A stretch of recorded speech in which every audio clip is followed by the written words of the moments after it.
السلام علیکم۔ موت کے بارے میں جب انسان کو خیال آئے تو ڈر بھی لگنا چاہیے اور اطمینان بھی ہونا چاہیے۔ کبھی ڈر لگے گا، کبھی اطمینان ہوگا۔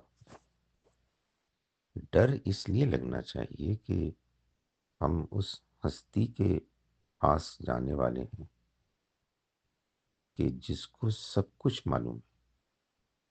اس وجہ سے جو کوتاہیاں ہم نے کی ہیں، جن کو ہم اچھی طرح سے جانتے ہیں، ہم ان کے ساتھ آخر اس کو کیسے فیس کریں گے، یہ ڈر تو ہونا چاہیے۔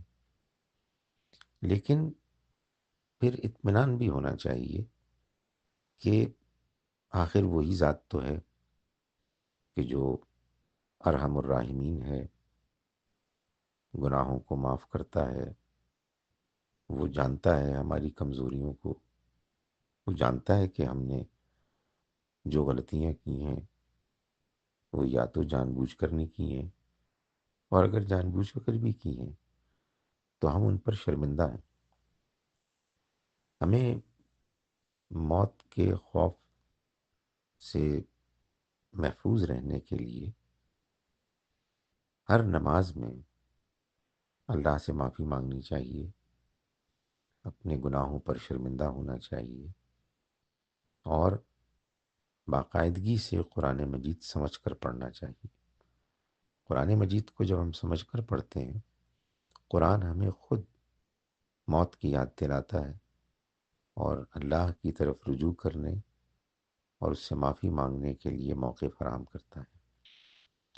یہ نیچرل ہے کہ ہم بعض اوقات موت کے خیال سے خوف آئے، اور یہ نیچرل ہے کہ ہم بعض اوقات دنیا کی زندگی کو بالکل ہی بیکار اور بے مقصد سمجھیں۔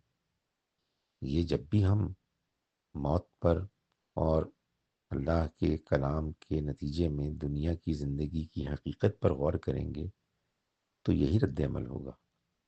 لیکن چونکہ اللہ تعالیٰ یہ چاہتے ہیں کہ ہم اس دنیا میں رہیں، تو یہ احساس ہمارا ہر وقت نہیں رہتا، اور ہم کو یہ بھی سوچنا چاہیے کہ آخر یہی تو زندگی ہے کہ جس میں ہم امتحان سے گزر رہے ہیں۔ اس امتحان میں کامیاب ہو کر ہی تو آخر ہم کو انشاءاللہ جنت ملے گی۔ تو اس وجہ سے یہ دنیا کی زندگی بھی بڑی اہم ہے، اور اس میں جو کچھ بھی ہم کو ملتا ہے اللہ کی نعمت کی صورت میں یا آزمائش کی صورت میں، یہ سب ہماری آخرت کی ہمیشہ کی زندگی کے لیے بہت اہم ہے۔